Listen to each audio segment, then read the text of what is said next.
তো এইটা তুমি খাচ্ছ তো ওর জন্য ভিডিও বানাচ্ছি। তুমি কত কষ্ট করো সেটা লোকরা দেখলে তোমাদের উপর মায়া হবে। আমাদের ভিডিও কেউ দেখে না বাবা, আমাদের ভিডিও কেউ দেখে না। আমরা ভালো ভিডিও বানালে কেউ দেখবে না। কে ভাইরাল হচ্ছে সেসব ভিডিওই লোকে দেখে, আমাদের মতো গরিব মানুষের ভিডিও কেউ দেখে।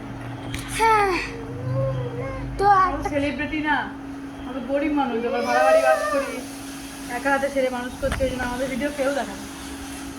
কিন্তু এরা এক সময় দেখবে, এরা এক সময় দেখবে, মানুষ আছে তো, এরা এক সময় দেখবে তোমরা বড়লোক হয়েছো, তোমরা কোটিপতি, তোমাদেরকে সবাই দেখতে আসবে। না ওইটা বলতে হয় না, রাখো, ছেড়ে দাও ছেড়ে দাও।